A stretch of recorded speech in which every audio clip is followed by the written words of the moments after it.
360 степени на МРТ1. Добро вечер. Еве што ќе гледате вечерва. По договор во 4 очи ДИК му платила на Дермалок речиси $500,000 за надградба на фингерпринт уредите за двојните избори. Купени се и 500 нови батерии. Ова цена која е платена е отприлика доста висока. По падот на лифт во ресторан во Штип кој однесе еден живот. Во земјава има околу 13.000 лифтови, но повеќе од половина можеби не се воопшто заведени во регистарот на Државниот инспекторат, кој е задолжен пак да го води тој регистар. Конзерваторскиот центар прво се согласил, а сега смета дека не треба да се гради висококатница близу воена болница. Требаше да донесе некој мораториум за градење, додека не се ревидира целата ситуација. Немаме никаква сигурност во ова држава. Инвестираме многу пари и купувачите што купуваат станови, еден ден дават позитивно мислење, другиот ден негативно мислење и ни прави огромна штета. Димитар Ковачевски поднесе оставка пошто се распиша внатрепартиски избори за нов лидер. Па кому мнозинството ќе му ја даде довербата? На крајот на месецот СДСМ ќе добие нов председател. Првата Виагра била пронајдена во Македонија. На Виаграта асоцира топонимот Паликура. Саботажа. Воведувањето на системот за биометриска идентификација на гласачите во 2021 ја чинеше државата 11,2 милиони евра. Во пресрет на двојните избори што се одржаа на 8 мај, на Дермалок и се исплатени уште околу $500,000 евра главно за надградба на софтверот. Основата за тоа е договор во 4 очи што го склучила Државната изборна комисија со германската компанија. Александар Димитриевски ги анализира договорот, поединечните ставки, како и хронологијата на настаните поврзани со него, имајќи ги предвид контроверзиите што ја следеа набавката од 2021 за која поранешниот состав на ДКСК покрена иницијатива за кривично гонење. Една од работите кои го одбележа 8 мај е што првпат се гласаше на двојни избори на кои граѓаните се идентификуваа со отпечаток од прст. Тоа пак донесе потреба од промени во системот кој првпат беше воведен за локалните избори во 2021 година. Кога Државната изборна комисија го купи пред 3 години од германски Дермалок за 11,2 милиони евра, тој дојде без можноста гласачот да се регистрира посебно за различни избори, ако во ист ден се гласа на два процеси. И проблемот се надмина. Државната изборна комисија исплати околу 450.000 евра по така наречен договор во 4 очи, а германската компанија инсталираше надграден софтвер. Но еден анонимен допис до нашата редакција не поттикна одблиску да ја погледнеме целата постапка. Хронологијата на настани покажува дека политичкиот договор за двојни избори се случи на 4 декември 2023 година. Но набавката на потребната надградба не е вметната ниту во првичниот, ниту во изменетиот годишен план за јавни набавки на Државната изборна комисија за 2024-та. Не можам да кажам затоа што нели се Понатаму, во гостување на ТВ Сител на 16 февруари, председателот на Државната изборна комисија Александар Даштевски изјавува дека фирмата Дермалок веќе работи на решение на проблемот. Тоа се промени нели надградност, промени во софтвер. И поради тоа потребно е време. Не може веднаш. Јас и тогаш мислам дека спомнав дека ни кажа партнерите дека се потребни 60 дена, односно 2 месеци. Така што тогаш не се поминати ни месец дена. И они работат на тоа решение. Кога ќе биде готово, ќе дојдат, ќе ни го презентираат и тоа ќе биде завршено. Јас тогаш реков дека има решение и дека е едноставно решението. Така што нема да биде проблем. А тоа е многу важно за овие членовите на избирачки одбори и општинските изборни комисии кои ќе имаат обуки како да се спроведува тоа, меѓутоа лесна е постапката. Проблемот се јавува во хронологијата. Имено Даштевски говори дека се работи на решение уште на 16 февруари, а договорот за работите потпишан речиси 1 месец подоцна на 12 март 2024 година. Како Дермалок работел на решение, ако претходно немало договор, и за работата што треба да се заврши, и за цената. Овие дилеми ги адресиравме прво до Државната изборна комисија. На прашањето како се работело на решение без претходно да се склучи договор, го добивме следниот одговор, во кој се вели дека се консултирани експерти, но не се споменува Дермалок. Државната изборна комисија одговорно уште пред формално распишување на изборите започна да презема активности за стручни консултации со IT инженери и професори, за да се добијат мислења за начинот и можностите за прилагодување и функционирање на биометрискиот систем и негово адаптирање согласно одлуката за одржување на различни избори во ист ден. Целта беше да се задоволат сите законски услови и процедури за наедноставно спроведување на гласањето и да се овозможи и гарантира прегледност на податоците, како и да се гарантира правото и можноста на граѓаните, согласно својата волја, слободно да се изјаснат на изборите. После направените стручни припреми, ДИК имаше законска обврска да пристапи кон отпочнување постапка за овозможување законска и наменска употреба на системот, а истата е спроведена транспарентно по распишување на изборите согласно сите законски процедури пред надлежни институции. Иако, како што велат од ДИК почнале со подготовки пред време, на прашањето зошто набавката не е дел од годишниот план за јавни набавки, одговараат дека на крај постапката е спроведена како итна. Во таков случај, планот за јавни набавки не мора да се менува. Постапката се спроведе под услови на итност и согласно член 6 став 2 од правилникот за формата, содржината како и начинот на изготвување на годишниот план за јавни набавки, истата не треба да се внесе во годишниот план за јавни набавки, а ова дотолку повеќе што од почнувањето на постапката се наложи поносење на годишниот план за јавни набавки по програма 21 со спроведување на истата по итност. Дополнително, велат од ДИК, обезбедиле транспарентност со тоа што одлуката за избори ја објавиле во делот од страницата на Бирото за јавни набавки, наречен известување за доброволна транспарентност, па засегнатите трети страни можеле да се жалат. Следната адреса на која се обративме беше Државната комисија за спречување на корупцијата. Ни одговорија дека веќе имаат случај. Државната комисија за спречување на корупцијата има оформено предмет по доставена пријава за јавна набавка на Државната изборна комисија, исклучен договор со фирмата Дермалог. Постапувањето по предметот е во тек. По детален коментар за начинот на кој е надграден системот во ДИК, побаравме од експерти за антикорупција. Во Transparency International разговаравме со председателот Благоја Пандовски. Тој смета дека е логично прво да има договор, па потоа да се испорача услугата или доброто.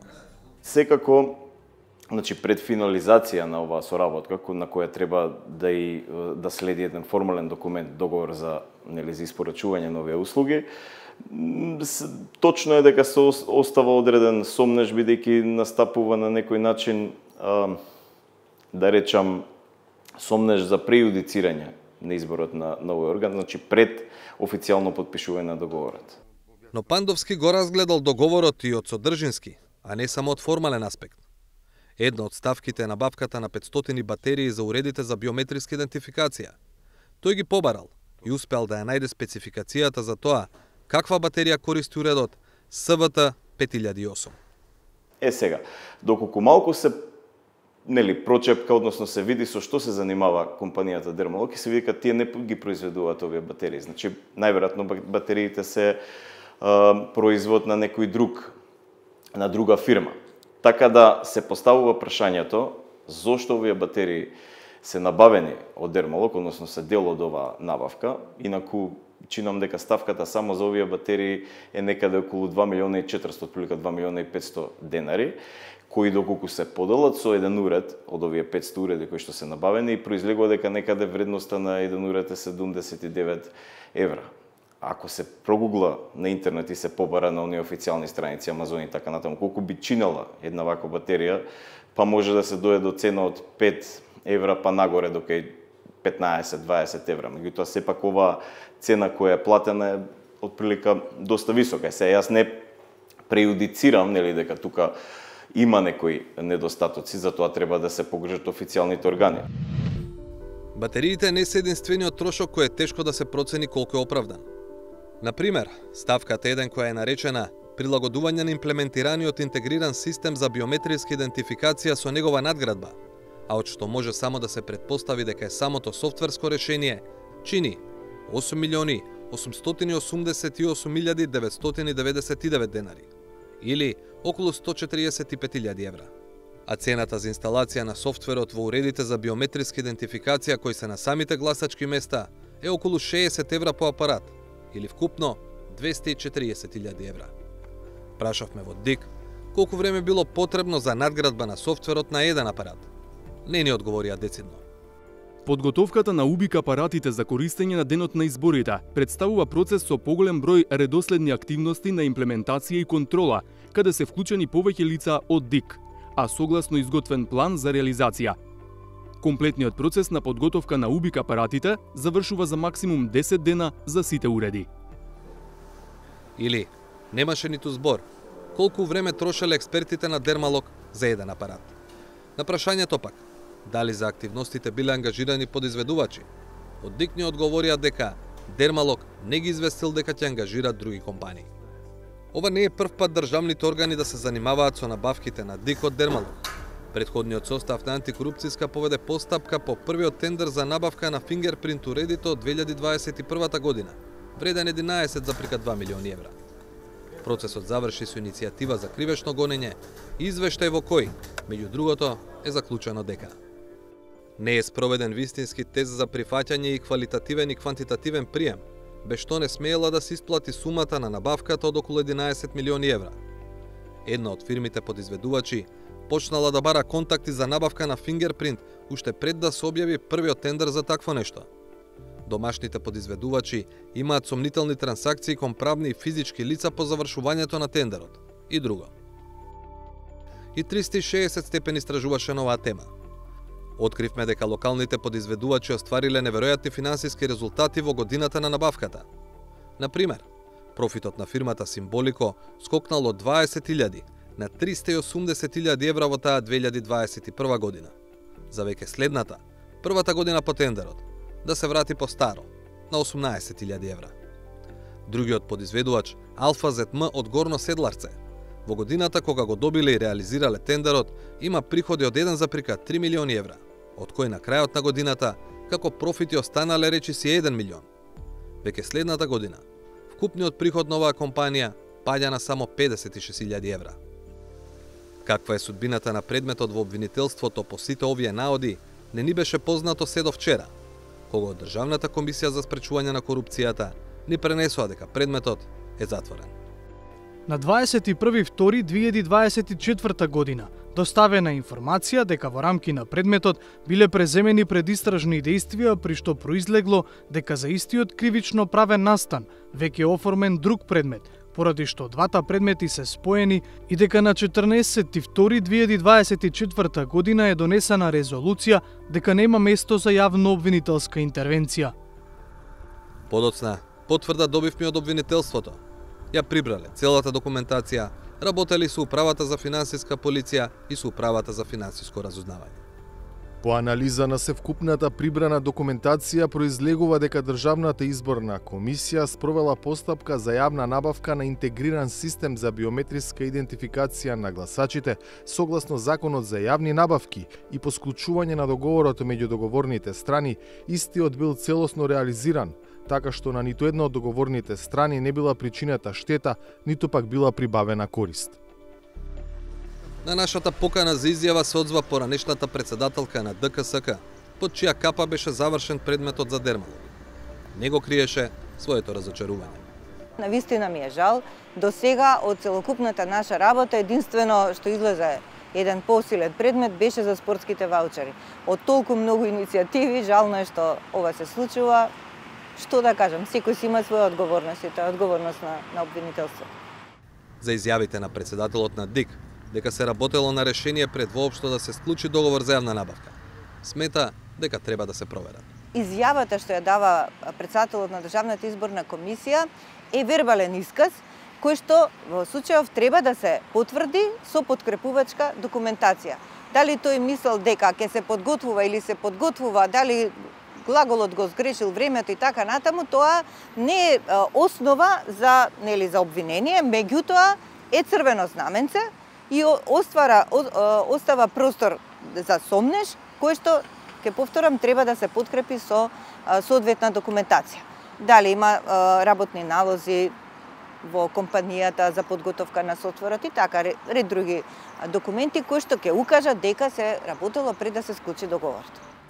И сега, и за набавката од Дермалог од 2021 година, Државната изборна комисија и председателот Александар Даштевски го бранат ставот дека се е направено согласно закон.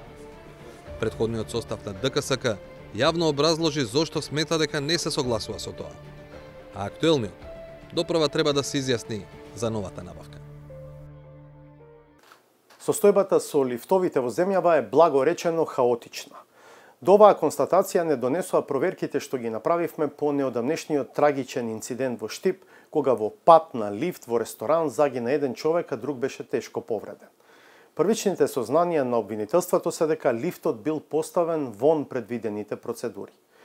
Но уште пофрапантно е сознанието дека од околу 13.000 лифтови во земјава, само околу 4.000 се регистрирани кај техничкиот инспекторат, што пак е основа за да се следи дали редовно се одржуваат и сервисираат. Михаил Милошевски.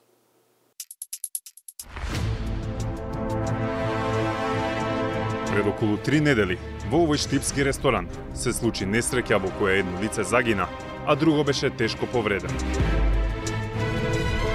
Првичните информации од увидот говореа дека жртвите настрадале при извршување на работните задачи, а конкретно несреќата се случила во лифт во објектот.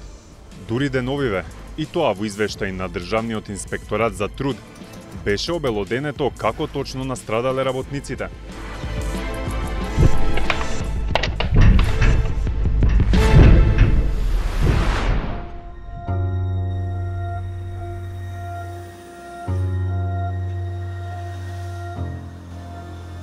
Ангажираните лица извршувале работни задачи, сервирање и послужување храна и пијалоци во ресторанот Астибо Плаза Штип.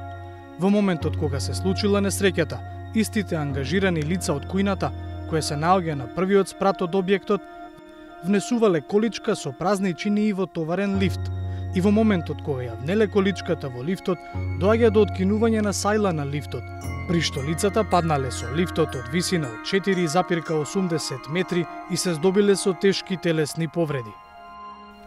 Се вели во соопштението на Државниот инспекторат за труд. По подолга комуникација за 360 степени од обвинителството соопштија дека сегашните сознанија упатуваат на тоа дека лифтот не бил инсталиран согласно закон. При извршениот увид на лице место, првичните сознанија упатуваа дека лифтот бил поставен без потребната документација и дозволи. Основното јавно обвинителство Штип го очекува наодот од стручно лице за техничка инспекција на лифтови, кој треба да се произнесе. Освен предметот што го води обвинителството, штипската фирма доби кривична пријава и од Државниот трудов инспекторат. Не поради лифтот, туку затоа што работниот ангажман на загинатиот и повредениот биле спротивни на закон. За жал, ова е несреќен случај, но она што загрижува е тоа што не е тајна дека во Македонија постојат многу лифтови кои воопшто не се регистрирани или пак не се одржуваат редовно. За еден лифт да почне да функционира, треба да биде пуштен во употреба. А пред да го добие тој документ по поставувањето, лифтот треба да подлежи на тестирање и технички преглед, чекор од процедурата кој завршува со така наречена оценка на сеопфатност. Потоа, лифтот добива единствен број и дозвола и се запишува во регистарот на Државниот инспекторат за техничка инспекција. Но тука не е крајот, бидејќи секој лифт на годишно ниво мора да помине повторно на технички преглед, а во земјава тоа ретко се прави.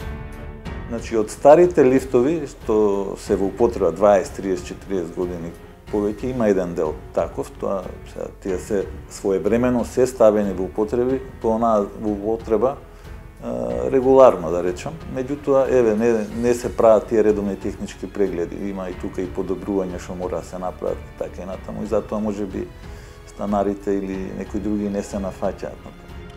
Но најголем проблем, според Сековски, е тоа што во државата постојат тројно повеќе лифтови од вкупниот број кои се официјално регистрирани во списокот на државните органи. Оттаму, ако за старите лифтови може да се следи нешто, за многу од новите не се знае ништо. До сега може да се регистрира негде 3 до 4.000 вкупно единици, тука си некои платформи, товарни и така натаму, или над 4.000. Сега не ја знам точната цифра, точниот број на овие единици, но наша предпоставка дека само лифтови, иако неаме точен број, негде околу 13.000 плюс минус. Така да повеќе од половина можеби не се воопшто заведени во регистарот на Државниот инспекторат, кој е задолжен пак да го води тој регистар. Па иако областа на хартија е регулирана со Законот за техничка инспекција од 2008 година и последователните подзаконски акти, на терен состојбата е благо кажано хаотична. Според Сековски, најголеми се проблемите со лифтовите во станбениот сектор. Знаете дека имаме управители за управување со тие згради, но сепак останува последниот збор на станарите. Тие исто така се трудат и сакаат према инспекцијата да ги задоволат сите барања, но понекогаш самите станари немаат средства, не сакаат и така натаму. Сековски е експерт кој говори во име на фирмите кои легално работат со лифтови. Но и не се потребни стручни лица за да се дојде до потврда дека голем дел од работите кои ги тврди Сековски се вистина. Секој втор жител кој го анкетиравме во Скопски аеродром, стамбена населба со стари и со нови згради близу до центарот на Скопје, не се чувствува комотно во лифт, а голем дел од нив директно или индиректно се соочиле со проблеми при користење на лифт. Да, не си има случај. Да. Такви се стари, не се одржуваат. Искрено да кажем, јас не користам лифт, меѓутоа не знам, се некои звуци има, не е како што треба, не работат, јас сум во таа белата зграда. Во една друга зграда, не овде, мојата сна и внукот се заглавиле. Во однос на тоа дали и колку често лифтовите се сервисираат, доминираа позитивните одговори. Редовно. Редовно овде кај сум кај церката, имам внуки, а кај мене дома друга фирма, али се сервисира редовно.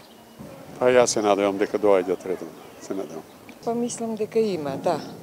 Има водат грижа, сепак, бар за нашата зграда, колку што знам.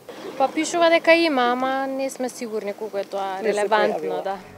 Па со впечатоците на граѓаните и аргументите на Македонското здружение за лифтови, тропнавме наврата на Државниот инспекторат за техничка инспекција.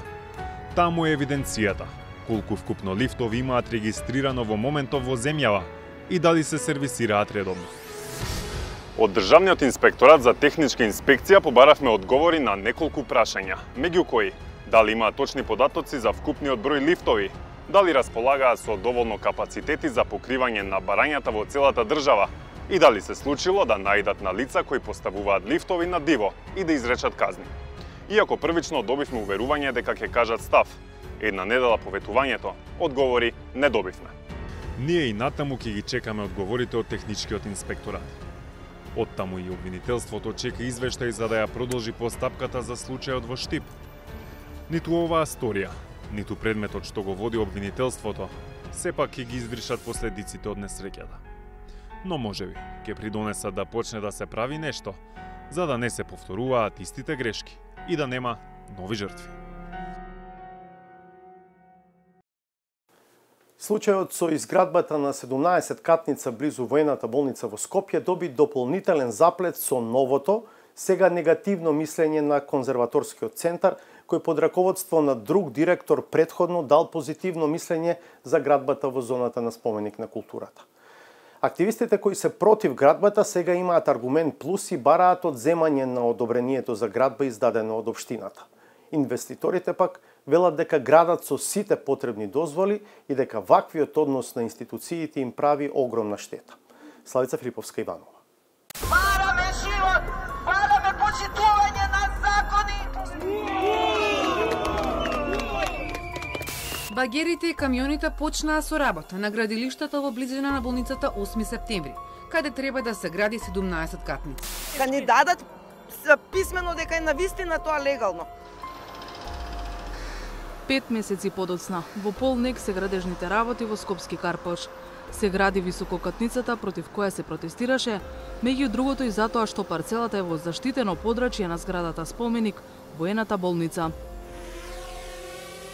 Погледот и од земја и од воздух покажува дека новата зграда не е единствениот па и најблизок објект изграден околу воената болница последниве години. Но факт е и дека приватната клиника Жан Митрев, Петцентарот и уште еден објект на парцела во сопственост на семејството Камчеви и Сергеј Самсоненко се значително пониски. Висината во квартот е важна и за што полесен пристап до болничкиот хелиодром, а секако тука се и другите комунални прашања.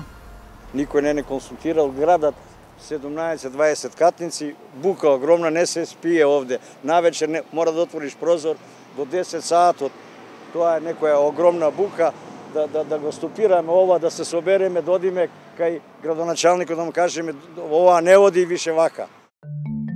Тоа што ја направи популарна новата градба кај војната болница, сега градска болница 8 септември, е хронологијата која доведе до почеток на градбата и сегашниот статус.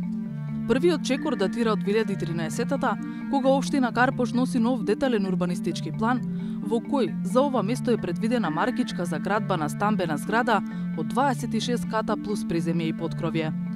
Тоа е во третиот мандат на градоначалникот Стефчо Јакимовски.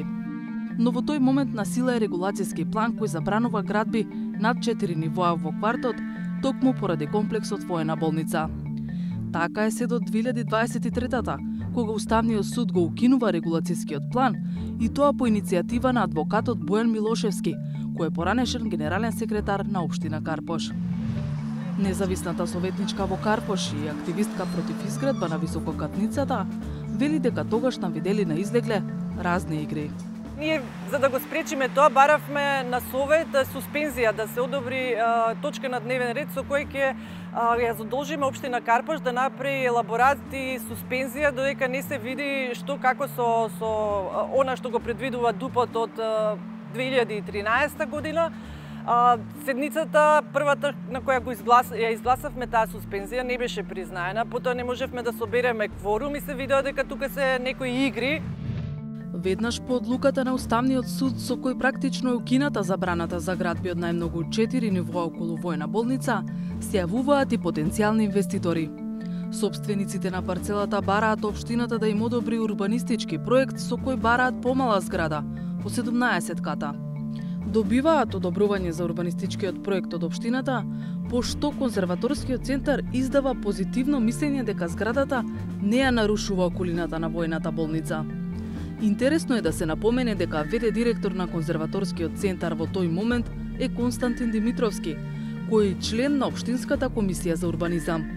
Тоа значи дека Димитровски истовремено од две различни позиции ја минува градбата. Потоа, на 18 јануари, инвеститорите добиваат одобрение за градба од општина Карпош.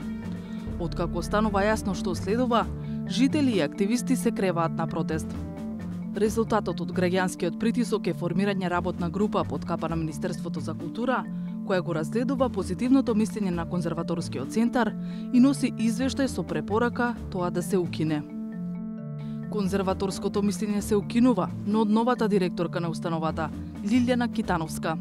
До тогашниот директор Константин Димитровски е уапсен и разрешен, како осомничен во друг случај, како дел од група која замижала предоривање на културно наследство непроценлива вредност, хотелот Шар во старата Скопска чаршија, кој потоа бил избришан со цел чистата парцела да се продаде.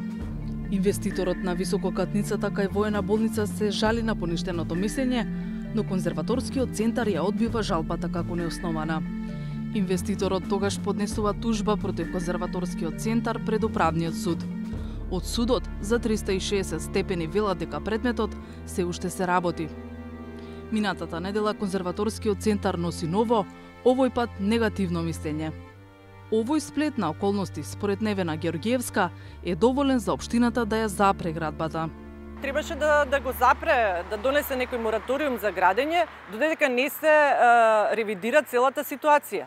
Да се види што може да се направи, како ќе тече тој управен спор, па после од завршувањето на тој управен спор, во зависност од тоа каков ќе биде резултатот, ќе се види дали ќе се продолжи со градење или не. На тој начин се штитат и финансиите на општината. Газди на парцелата на која се гради се фирмите ЗСФ-Ком и Делта 2015 Construction. ЗСФ-Ком е во собственост на познатиот градежник Фатмир Етеми.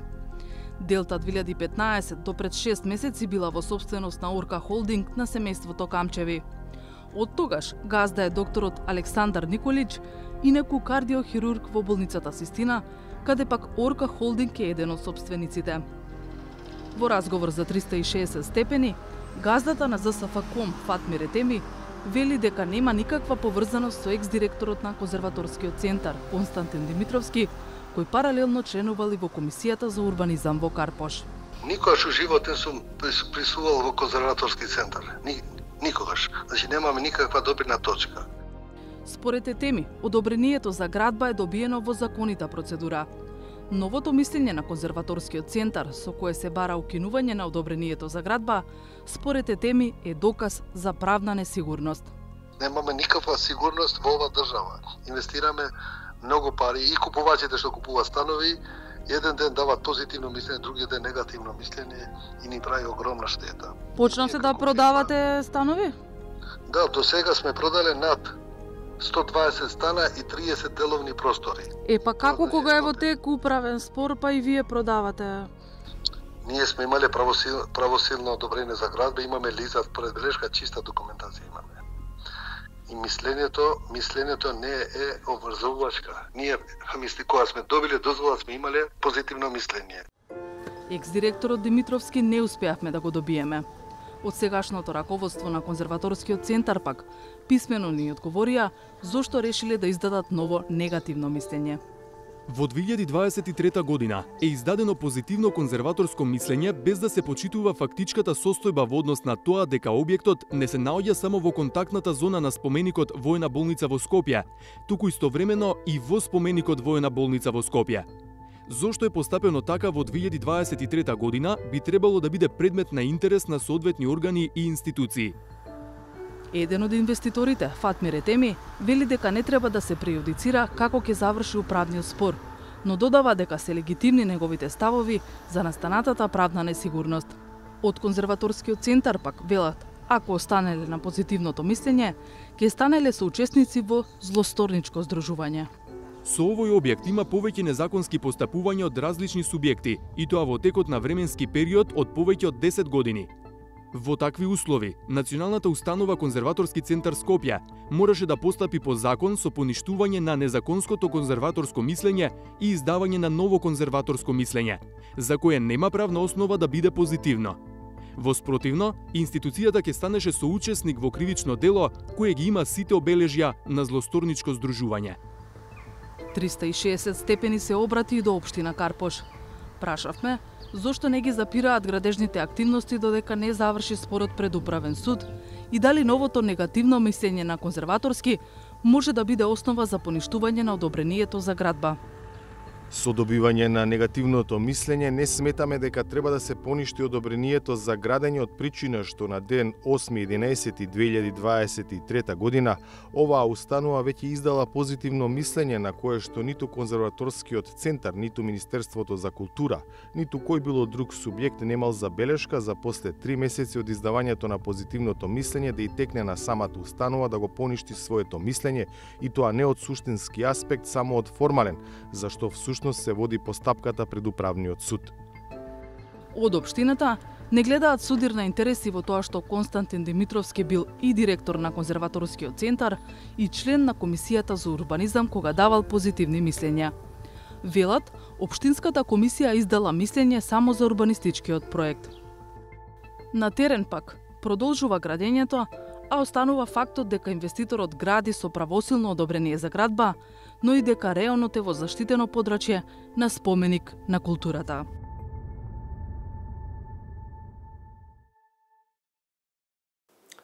Со избор на нов лидер, а потоа и целосно ново раководство, СДСМ ќе се обиде да се опорави од тешкиот нокдаун по изборите. На листата кандидати денеска последен се придодади и Александар Бајдевски.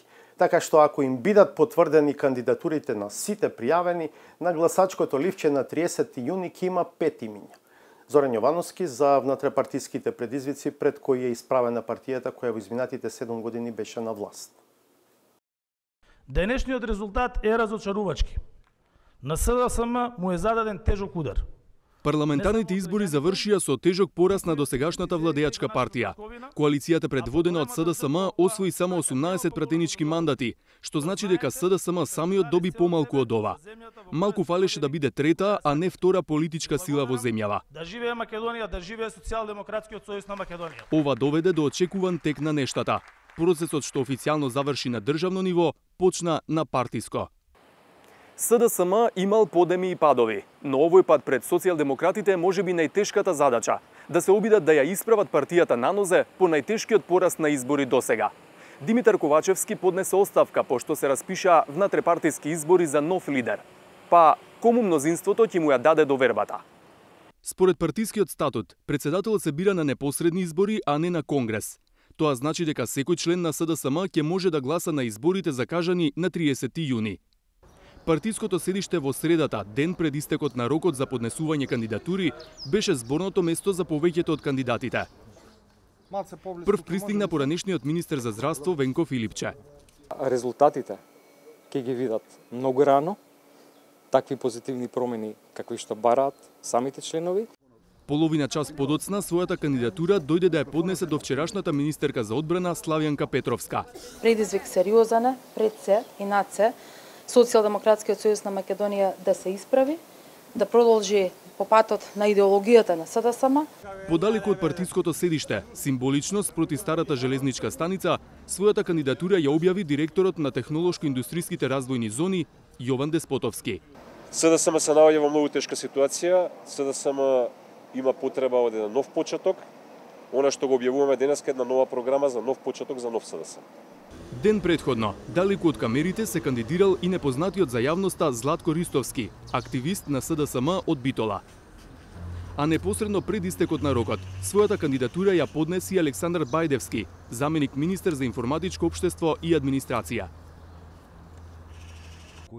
Дел го знаеа како доктор, но како политичар широката јавност го запозна Венко Филипче на крајот на 2017 година, кога стана министер за здравство во владата на Зоран Заев. Почетокот на корона пандемијата му донесе голема популарност, кога речиси секојдневно држеше пресконференции на кои информираше и советуваше и како политичар и како доктор. Од владата си замина во исто време со Заев. Зошто тоа е подобро решение од останатите? Го прашавме Филипче како што ги прашавме сите кандидати. Ни одговори затоа што е одговорен човек, достапен за сите и во добри односи со членството. Сметам дека мојата идеја и план, мојата визија која ја имам и која што е преточена во програмата која што денеска ја доставив и која е целосно компатибилна со барањата, сугестиите, забелешките на нашите членови кои што ги слушнав за време на кампањата за парламентарните избори, е еден систем кој што сметам дека треба да се имплементира во партијата, а тоа значи на секој да му се даде важност, должна почит, внимание. Славјанка Петровска дури неодамна стана повидлива. Кариерата ја носеше низ секретаријатот за европски прашања, па како дел од службите во собранието, а потоа во кабинетот на министерот за внатрешни работи. Првпат доби политичка функција во техничката влада за подготовка на изборите во 2020 година, предводена од Оливер Спасовски, како дополнителна заменик министерка за внатрешни работи. Потоа беше пратеничка се до изборот на владата на Димитар Ковачевски во јануари 2022, кога стана министерка за одбрана. Знам како дише членството, вели Петровска, додавајќи дека нема дисконтинуитет во присуството во партијата.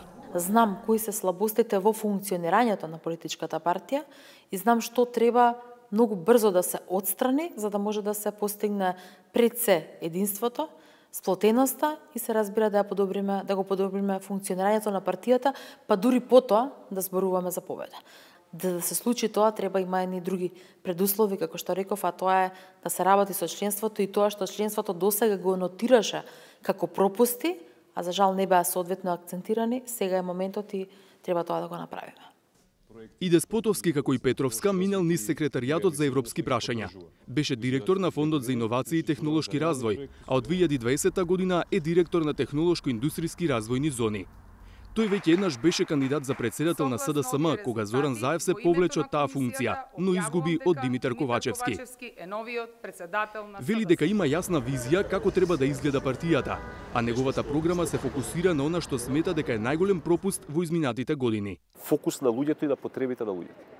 Значи, ние постојано зборуваме за некои општи работи, општи процеси и принципи, а при тоа забораваме дека политичарите, политиката, политичките партии, владата, институциите постојат за граѓаните.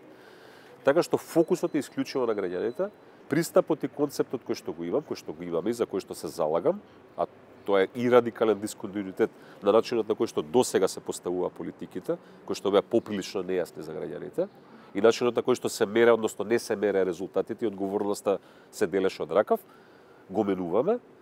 Александар Бајдевски бил советник во општина Киселавода, работел во Централниот регистар и во Генералниот секретаријат на владата. Од 2017 година ја извршува функцијата заменик министер за информатичко општество и администрација, каде и претходно работел. Тој вели дека непосредниот однос кон сопартијците е неговата предност. Во секој наш член е промената и секој наш член треба да се слушне.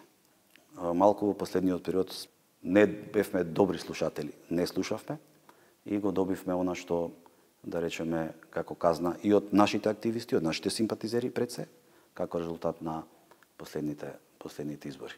Затоа сметам дека мојата предност е отвореноста, транспарентноста и секојдневниот однос со членовите и мојот интегритет кој што сум го направил изминативе години додека сум ги обавувал и партиските, меѓутоа и владините обврски.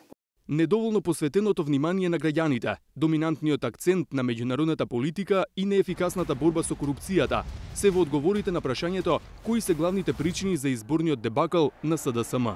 Оставивме впечаток дека ги забравивме луѓето. Ги забравивме потребите на луѓето, ги забравивме проблемите на луѓето. Предолго време се остави да доминира темата на уставните измени и потребите и прашањата поврзани со процесот на разговори со Бугарија и сето на што произлезе понатаму со потребата за измени во уставот да доминира во јавност. Знаете, во нашите мандати сериозни процеси се заврши. Ние станавме членка на НАТО, се започна преговарачкиот процес со ЕУ, заврши скрининг на процесот. Меѓутоа, нашите членови, симпатизери, граѓаните генерално добија впечаток дека се е ставено на таа карта. Ние, тоа што ставивме фокус на надворешната политика, не успеавме доволно ниту да ги испромовираме нашите добри проекти. Мислам дека граѓаните најмногу ни забележуваат за недоволно или недоволно ефикасната борба против корупцијата, нешто што навистина нив им пречи и тоа го посочува. Беа направени сериозни исчекори во тој дел, но очигледно дека не беа доволни или не беа со тој интензитет и таа тежина со која што требаше да бидат или беа очекувањата на граѓаните.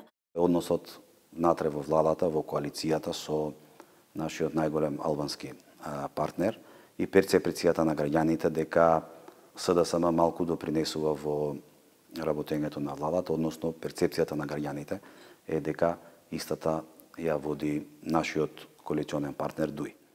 Дали сите кандидати влегуваат со исти шанси во изборната трка? Тоа е добро прашање. Јас би сакал да верувам дека политичката партија која што имаше најголем удел во организација на еден изборен процес за кој што може да ни позавитат земји членки на Европската унија, има капацитет натрешен, сега истиот тој процес да го спроведе и дома. Така што се борам и ќе се борам против наративот дека трката однапред решена. Да, сметам дека сите сме под еднакви шанси. Ние сме сите, да речеме, другари пред се, пријатели. Лично се познаваме долги години.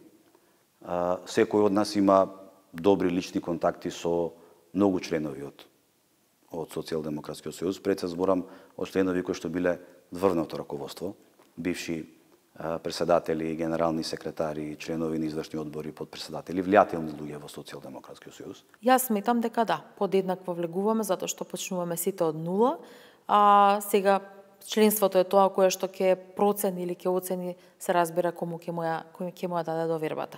Кај членовите многу лесно можете да ја добиете поддршката ако ја препознаат искреноста, а тие кои што сме постојано присутни на теренот, мислам дека веќе имаме поддршката од нив.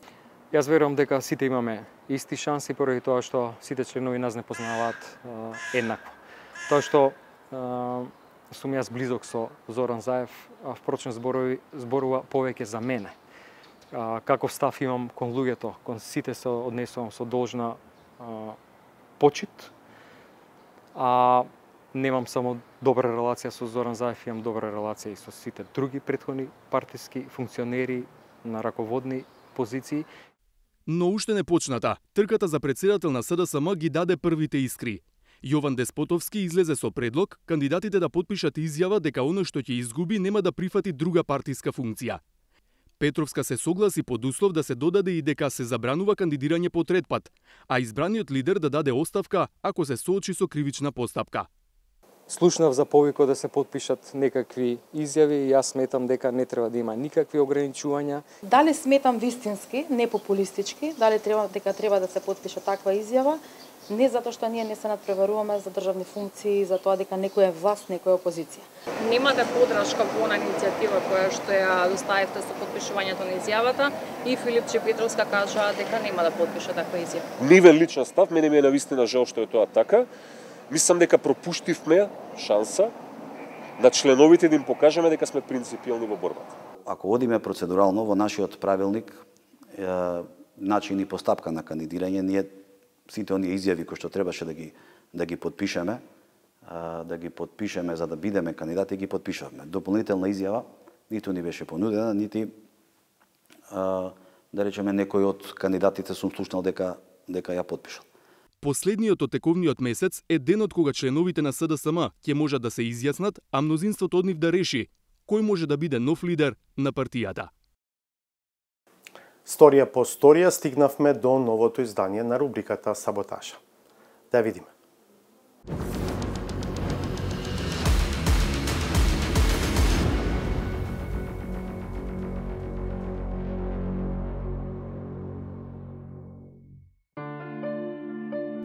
Најпознатиот политички глоб-тротер никако да го смири карактерот. Таман кога сите помислија дека конечно се скрасил и раат Тера Еспресо, тој меѓу редови испраќа предупредувачка порака и тоа не до кого било, туку директно до колегата Кафеџија. Почитувани дами и господа, добре дојдовте во новата епизода на... Опс, сум го заборавил микрофонот, почитувани. Денеска, затоа што ја сменив страната, најчесто сум од другата страна, од оваа страна е нашиот Липчо Златев. На страна шегата околу редовната борба за позиција, ама се уште во технички период и без формирана нова власт, веќе кај многумина се чувствува дека паднал каменот.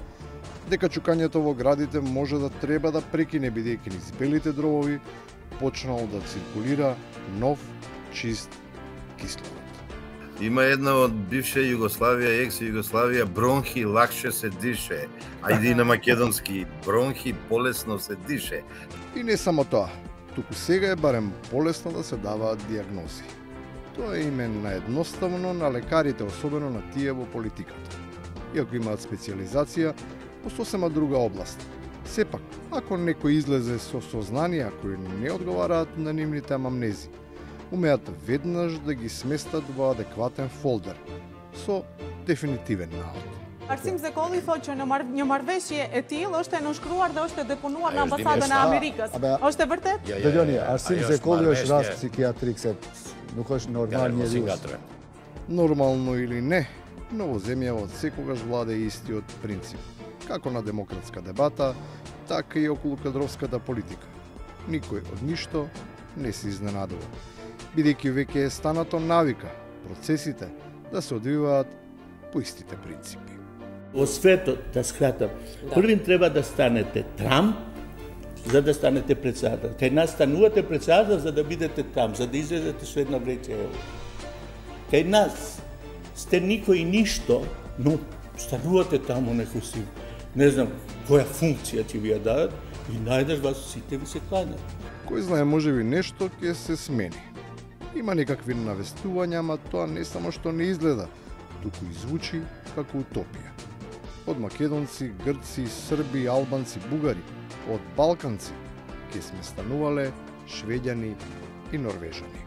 Мислам дека и ние со соседите би можеле во пријателски дух да се обидеме на поинаков начин да се однесуваме. Еве и денеска тоа кажав, малку да бидеме скандинавци. И на крајот, таа студена северна атмосфера не одговара на топлиот југ. Да си се држиме до традицијата, до името, оти дури и тие на нашите места покажуваат колку сме важни за цивилизацијата. Топонимот Ракотинци кажува дека мастурбацијата била измислена овде, пронајдена во Македонија. Природната Виагра, првата Виагра била пронајдена во Македонија. На Виаграта асоцира топонимот Паликура. Имало кај нас во времето и сега жени што се премногу надарени по сексот, зборува топонимот Куратица. Сме биле и се уште сме светска секс сила. Време е да се искористи таа сила. Само треба да се внимава на страната. Завршуваме. Благодарам што и вечерва бевте со нас. Се гледаме повторно в понеделник во стандардниот термин од 20:15 на истиот овој канал. Пријатно!